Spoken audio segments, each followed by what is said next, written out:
रागिनी 20 साल की एक खूबसूरत लड़की थी, पर उसकी शादी 40 साल के सुरेश नाम के आदमी से होने वाली थी। रागिनी के लिए यह बहुत दुख की बात थी कि उसकी शादी उसके दुगनी उम्र के आदमी से होने वाली थी।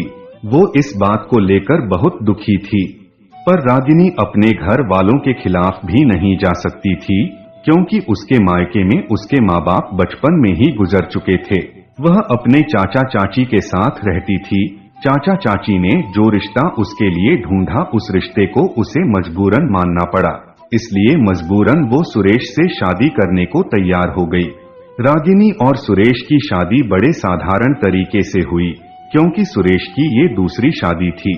उसकी पहली पत्नी किसी दुर्घटना का शिकार हो चुकी थी, इसलिए उसके घर वालों ने शादी में ज्यादा ताम झाम नहीं किया।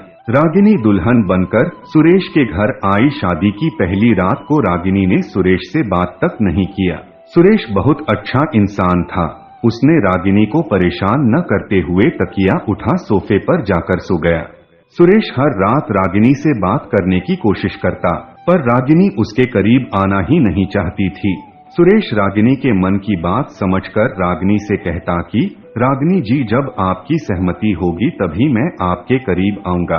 यही कहकर सुरेश तकिया उठा हर रोज सोफे पर जाकर सो जाता। इसी तरह रागिनी और सुरेश की शादी को लगभग 1 साल गुजरने वाले थे, पर सुरेश ने रागिनी से कोई शिकायत नहीं की। धीरे धीरे रागिनी को यह एहसास होने लगा कि सुरेश उम्र में चाहे मुझसे कितने भी बड़े हो, पर वो एक अच्छे इंसान है। अगर वो अच्छे नहीं होते तो आज वह मेरे साथ कुछ भी कर सकते थे। उनका हक बनता है, पर उन्होंने मेरी मर्जी के बिना मुझे छुआ तक नहीं। मुझे उनके साथ ऐसा नहीं करना चाहिए। अगले दिन रागिनी और सुरेश के शादी की सालगिरह थी। रागिनी ने सोचा चलो शादी की पहली रात को ना सही, पर शादी की सालगिरह के दिन मैं अपने आप को सुरेश जी को समर्पित कर दूंगी। अगले दिन रागिनी जब सोकर उठी तो बहुत खुश थी। उसने सुरेश से कहा, सुरेश जी, आज हमारी शादी की सालगिरह है। मैं चाहती हूँ कि आज हमारी शादी की सालगिरह यादगार बन जाए और सरप्राइज के तौर पर मैं आपको एक ऐसा तोहफा दूं जिसका इंतजार आप सालों से कर रहे हैं। आज पहली बार रागिनी ने सुरेश से मुस्कुराकर बात किया था। सुरेश तो बेचारा रागिनी की एक मुस्कान के लिए तरस गया था। उसने कहा, रागिनी जी, आपको मुस्कुराता हुआ देखकर आज मेरा मन प्रसन्न हो गया। मैं अभी जाता हूँ और अपनी सालगिरह के लिए केक लाता हूँ। सुरेश एक प्राइवेट स्कूल में टीचर था।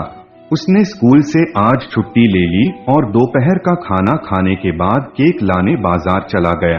रागिनी भी अपनी शादी के सालगिरह की तैयारियों में बिजी हो गई। दोपहर का काम निपटाने के बाद रागिनी ने सोचा शाम का खाना भी कुछ कुछ बना लेती हूँ, क्योंकि रागिनी के ससुराल में उसके सास ससुर बहुत पहले ही गुजर चुके थे। वो अपने जेठ जेठानी के साथ रहती थी। जेठ जी विदेश में नौकरी करते थे और जेठानी की कुछ दिन से तबीयत खराब थी, जिस वजह से उनका बेड रेस्ट था। घर का सारा काम रागिनी को ही करना था। रागिनी ने शाम के खाने में पालक पनीर, पुलाव और रायता जल्दी से बना लिया। इतना सब कुछ बनाने के बाद वो जल्दी से अपने कमरे में तैयार होने गई। आज रागिनी ने लाल कलर की साड़ी, मांग में चटक पीले कलर की सिंदूर और हाथों में भर भर की चूड़ियां और माथे पर लाल कलर की बिंदी लगाकर एकदम नई नवेली दुल्हन लग रही थी। आज वह बहुत खूबसूरत लग रही थी। रागिनी तैयार होकर सुरेश का इंतजार करने लगी। सुरेश को आने में देर हो रही थी तो उसने सोचा चलो किचन में जो काम बचा है निपटा लेती। रागिनी किचन में काम करने चली गई। वो किचन में काम करती हुई प्रसन्न मन से अपने नई जीवन के शुरुआत के बारे में सोच रही थी कि आज मैं अपने आप को पूरी तरह से सुरेश जी को समर्पित करने वाली हूँ। अभी रागिनी यही सब सोच रही थी, तभी पीछे से किसी ने उसे अपनी बाहों में भरते हुए कहा, चाची, आज तो आप बहुत खूबसूरत लग रही हो।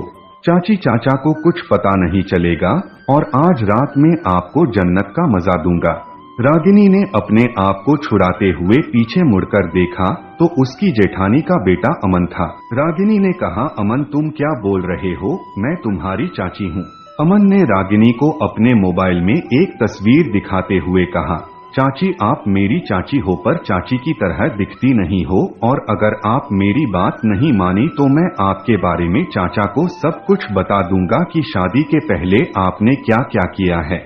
रागिनी अमन के मोबाइल में तस्वीर देखते ही डर गई और घबराकर उसने अमन से पूछा, यह तस्वीर तुम्हारे पास कैसे आई?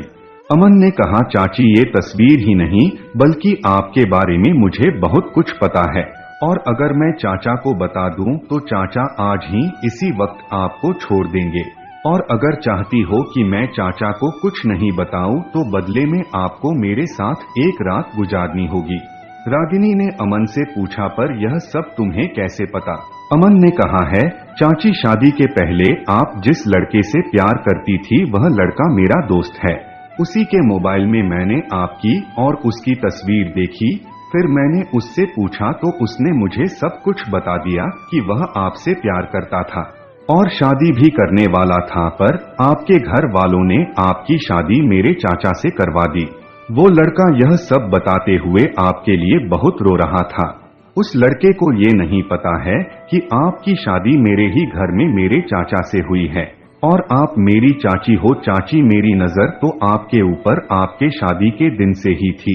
मैं आपको हासिल करना चाहता था पर कोई मौका ही नहीं मिल रहा था, पर वो मौका आज मुझे मिल ही गया। अपने अतीत की इतनी बड़ी सच्चाई जानने के बाद रागिनी घबरा चुकी थी। आज वो कितनी खुश थी और आज वो अपना तन मन सब कुछ अपने पति को समर्पित करने वाली थी, पर यह क्या हो गया उसके साथ? अभी रागिनी यही सब सोच रही थी, तभी अमन ने कहा, क्या हुआ चाची, आपने क्या सोचा? हाँ या ना में जवाब दीजिए। रागिनी ने रोते हुए कहा, अमन मेरे साथ ऐसा मत करो, बदले में चाहे तुम मुझसे जो भी ले लो, कहो तो मैं तुम्हें कुछ पैसे और अपने सारे गहने दे दूंगी। मुझे छोड़ दो और सुरेश जी को यह सब मत बताओ। अभी रागिनी और अमन में यही सब बातें हो रही थी, तभी वहाँ पर सुरेश आ गया। सुरेश ने आते ही कहा, क्या हुआ, तुम दोनों क्या बातें कर रहे हो?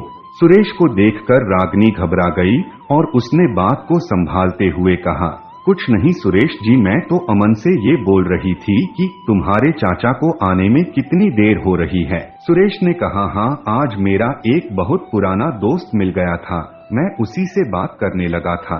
ठीक है, अगर लेट हो रहा तो तुम सब जल्दी से आ जाओ, केक काटते हैं। रागिनी ने कहा, जी सुरेश जी, मैं आरती की थाल लेकर आती हूँ। सुरेश और रागिनी ने मिलकर केक काटा और अपने शादी की सालगिरह मनाई। आज सुरेश बहुत खुश था, रागिनी भी खुश थी, पर उसके सामने बार बार अमन की बातें याद आ जाती और वो सोचकर घबरा जाती कि अगर मेरे अतीत की सच्चाई सुरेश जी को पता चल गई तो क्या होगा। रात का खाना खाने के बाद रागिनी अपने कमरे में चली गई।